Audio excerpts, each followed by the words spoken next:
Fortune MF के साथ आपकी जमा पूंजी को कमाई का दूसरा जरिया बनाइए। इन्वेस्टमेंट करने के लिए डाउनलोड कीजिए फॉर्च्यून एमएफ ऐप। दोस्तों, मंथली इनकम, फिक्स इनकम पाना फिक्स डिपॉजिट के रेट्स गिरने के कारण बहुत ही मुश्किल हो चुका है।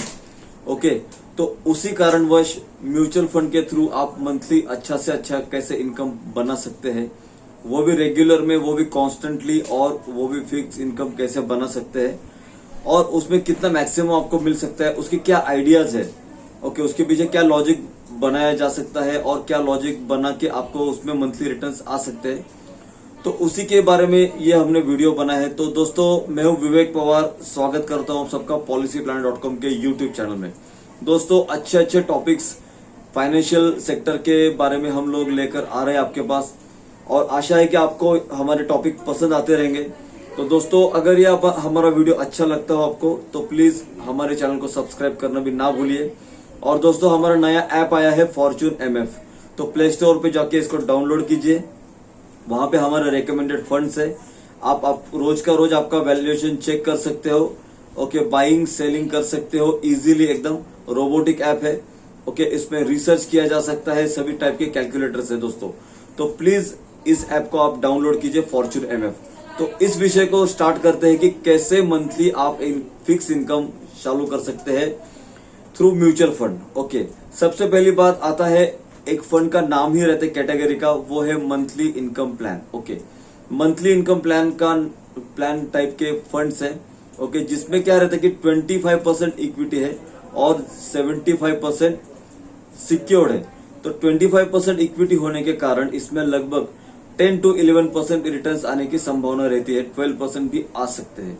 लेकिन मार्केट अगर डाउन हो गया तो इसमें निगेटिव रिटर्न्स भी जाते हैं।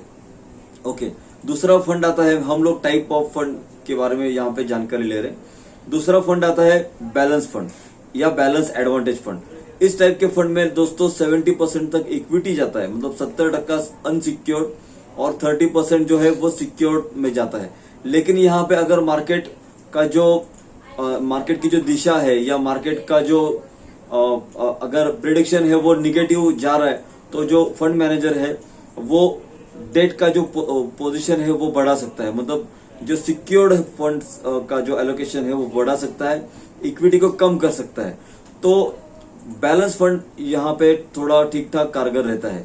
चलो आगे बढ़ते हैं, इसमें किस किस ने जाना चाहिए। सबसे पहली बात, आपको मंथली इनकम पाने के लिए आपके पास लमसम पैसा, लमसम अमाउंट रहनी जरूरी है। जैसे किसी के पास 10 लाख हो, किसी के पास 50 लाख हो, किसी के पास 1 करोड़ हो, तो वो पैसा रखकर वो मंथली इनकम पा सकता है। तो ये किसके लिए है? ओके, जिसके पास कोई काम नहीं है और उसने अपनी रिटायरमेंट अचीव की है, या उसको घर चलाने के लिए एक फिक्स अमाउंट मिल चुकी है, तो वो पैसा भी रख सकता है, चाहे उसकी एज कुछ भी हो। या कोई ऐसा बंदा है जिसे हम रिटायर्ड पर्सन बोलते हैं। नॉर्मली रिटायर्ड पर्सन लोगों के लिए ये फंड रहते हैं। ओके, रिटायर्ड के बंदे की एज जो है वो ज्यादा रहती है, इसके कारण वो थोड़ा सेफ चलता है। ओके, तो सेफ के कारण उनको हम लोग सजेस्ट करेंगे आप बैलेंस फंड में जाए, ना कि बैलेंस एडवांटेज बैलेंस फंड में जाए। और उसका जो है वहां पे आपको सिस्टमैटिक विड्रॉल प्लान एडॉप्ट करना है। सिस्टमैटिक विड्रॉल प्लान वो क्या रहता है? जैसे हम सिस्टमैटिक इन्वेस्टमेंट प्लान करते हैं, वैसे ही सिस्टमैटिक विड्रॉल प्लान भी है। जैसे मैंने 1 लाख रुपए रखे हैं, ओके, और मैं फंड से एक्सपेक्ट करता हूं जो अमाउंट, उसका मंथली मैंने डिवाइड किया, तो उसका जो आएगा अमाउंट, जैसे 1000 रुपए मैंने मान लिया कि मुझे 12% पर एनम मिलने वाले हैं, उसका 1% होता है पर मंथ के हिसाब से।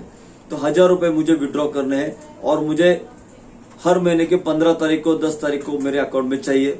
डिजायर अमाउंट आपके अकाउंट में आती रहेगी दोस्तों। ओके, तो इसके एडवांटेज और डिसएडवांटेज दोनों जान लेते हैं। सबसे पहली बात मैंने आपको बताई कि सिस्टमैटिक विड्रॉल प्लान आपको एडॉप्ट करना है। जैसे आपने सिस्टमैटिक इन्वेस्टमेंट प्लान सुना था, वैसे ही ये सिस्टमैटिक विड्रॉल प्लान भी रहता है। इसके लिए आपके पास लमसम अमाउंट होनी जरूरी है। ओके, आपको फंड चूज करना है। नॉर्मली फंड इसमें चूज किया जाता है balance fund. Okay, debt fund में क्या है कि डेट फंड में आपको अभी 6% के करीब ही रिटर्न आ रहे हैं, तो वहां पे भी आपका सेटिस्फेक्शन नहीं बनेगा। थोड़ा हमें इक्विटी भी चाहिए, और उसको कैसे मैनेज करना है। देखिए, जिस फंड में आपको रिटर्न्स दिखेंगे लॉन्ग टर्म में, जैसे 5 ईयर्स, 7 ईयर्स, 10 ईयर्स के लॉन्ग टर्म के होराइजन में आपको मोर देन 12% रिटर्न्स दिखेंगे, 12%, 14%, ओके, वो रेंज आपको बैलेंस फंड में अचीव हो सकती है। अदरवाइज आप लार्ज कैप फंड भी ले सकते हैं। लार्ज कैप फंड में आपको 13% से लेकर 17% तक भी रिटर्न्स आ सकते हैं।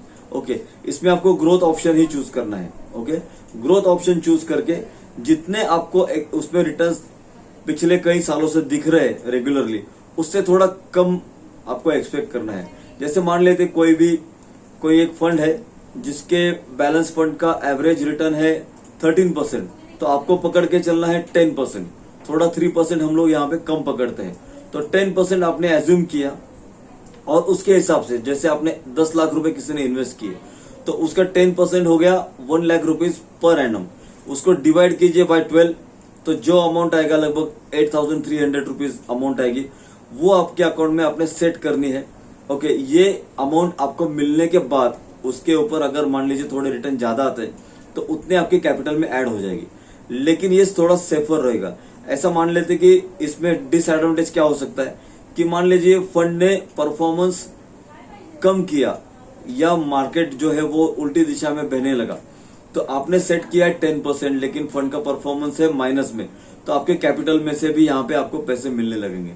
तो बाद में आप देखोगे कि मेरे तो जो कैपिटल है उसमें वो भी कम दिख रहा है, तो ऐसा भी होने की इसमें संभावना है। तो इसीलिए हमें यहाँ पे जो हमारे एक्सपेक्टेशन है, डिजायर एक्सपेक्टेशन, उससे 2 to 3% कम से कम अमाउंट रख के आपको पैसा लेना है। ओके, उसके बाद लॉन्ग टर्म विजन आपके पास चाहिए, क्योंकि इसमें लॉन्ग टर्म में ही हम लोग रिटर्न देख पाते हैं और इसमें आपको बने रहना है। इसमें शॉर्ट टर्म में आपको रिडम्पशन भी नहीं करना है और शॉर्ट टर्म में आपको कोई भी डिसीजन लेना नहीं है दोस्तों। ओके, इसके बाद और इसमें क्या कर सकते हैं, दूसरा एक आइडिया है, वो है dividend pay out option. Okay, जो म्यूचुअल फंड या जो fund balance fund regularly monthly dividend देता है, जिसकी डिविडेंड हिस्ट्री आप जाके चेक कर सकते हो। ओके, डिविडेंड हिस्ट्री जिसकी रेगुलर है, मंथली है, जो इन्हीं टाइप के इन्वेस्टर को अट्रैक्ट करने के लिए डिविडेंड मंथली पे करते हैं, उसी टाइप के फंड्स को आप चूज कीजिए और वहां पे डिविडेंड पे आउट का ऑप्शन चूज कीजिए। तो आपको जैसे ही वहां पे डिविडेंड डिक्लेयर होगा, आपको मंथली डिविडेंड मिलता रहेगा। Monthly, quarterly, half yearly, normally monthly या क्वार्टरली मिलता है। जहां पे आपने डिविडेंड हिस्ट्री चेक किया तो आपको वहां पे पता चलेगा। तो डिविडेंड पे आउट मिलने के बाद आपको क्या होगा कि डिविडेंड नॉर्मली कब पे किया जाता है? नॉर्मली पे किया जाता है जब फंड में प्रॉफिट आता है। जैसे किसी फंड में 10% प्रॉफिट है तो उतना उसका डिविडेंड पे किया जाता है इन्वेस्टर को खुश रखने के लिए। लेकिन कभी कभार विदाउट प्रॉफिट भी डिविडेंड डिक्लेयर किया जाता है इन्वेस्टर को अट्रैक्ट करने के लिए। तो ये रहता है सब कुछ डिसीजन फंड मैनेजर का। लेकिन आपका पहला जो ऑप्शन है सिस्टमेटिक विड्रॉल प्लान, ये आपने खुद डिसाइड किया हुआ एक प्लान है।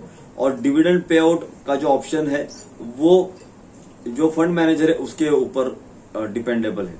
तो दोनों ऑप्शन हमने आपको बताया कि आपको फंड नॉर्मली इसमें चूज करना है जिनकी एज 50 के ऊपर है, उन्होंने बैलेंस फंड में जाना है। 50 के ऊपर आप जैसे आप 65 to 70 है तो इसमें आप जरूर जाइए। इसमें आपका पूरा का पूरा पैसा मत लगाइए दोस्तों, क्योंकि थोड़ा इक्विटी वाला है तो आपको इसमें थोड़ी रिस्क तो इन्वॉल्व है ही। मैं यहाँ पे बताना चाहूंगा जो पूरे रिटायर्ड है और उनके पास रिटायरमेंट की ही किटी है तो उन्होंने उनके इन्वेस्टमेंट का मैक्सिमम 30% ही यहाँ पे लगाना चाहिए।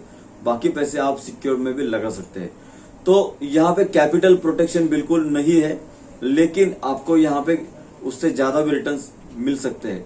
मैं आपको मेरे एक्सपीरियंस से ही बता रहा हूँ कि नॉर्मली लॉन्ग टर्म में जैसे 5 ईयर्स, 7 ईयर्स, 10 ईयर्स का जो होराइजन है उसमें अगर आपने एक व्यू रखा कि मुझे साल का 10% रिटर्न चाहिए तो वो एकदम इजीली अचीवेबल है। 10% की बात कर रहे हैं हम through equity fund, through balance fund, through large cap fund. इसमें mid cap, small cap, sectorial, okay, इस टाइप के कुछ भी फंड में आप मल्टी कैप में इन्वेस्टमेंट मत कीजिए, लमसम पैसा मत रखिए। ओके, तो इन्वेस्टमेंट थ्रू मतलब regular income from mutual fund इसमें इससे आसानी से पॉसिबल है। दोस्तों आज की डेट में इन्फ्लेशन का रेट है 6% अगर आपको 10% से भी ऊपर यहाँ पे रिटर्न मिल रहे हैं तो नथिंग लाइक इट, कहीं पे भी आपको यहाँ पे मिलने वाले नहीं है। और अगर आपके फंड ने 13 to 14% का परफॉर्मेंस दिया तो ऊपर का जो इन्वेस्टमेंट है वो आपके कैपिटल को भी बढ़ा देगा। तो ये आइडिया आपको जरूर अच्छा लगा होगा दोस्तों। और हमारा ऐप डाउनलोड कीजिए, हमारे नंबर्स पे कॉल कीजिए, हम आपको बताएंगे कैसे इसमें इन्वेस्टमेंट करनी है, कौन से इसमें फंड चूज करने हैं। तो दोस्तों ये था हमारी तरफ से। और भी कोई टॉपिक पे आपको वीडियो बनाना पसंद करते रहेंगे तो प्लीज हमें कमेंट बॉक्स में लिखिए। ओके, और हमारे ऐप को भी डाउनलोड करना भी ना भूलिए दोस्तों, फॉर्च्यून MF ऐप, ओके, जिसका लिंक हमने आपको डिस्क्रिप्शन में दिया है। तो आपका समय देने के लिए शुक्रिया दोस्तों, बने रहे हमारे साथ, मिलते हैं अगले वीडियो में। Thank you very much, bye bye. Fortune MF के साथ आपकी जमा पूंजी को कमाई का दूसरा जरिया बनाइए। इन्वेस्टमेंट करने के लिए डाउनलोड कीजिए फॉर्च्यून MF ऐप।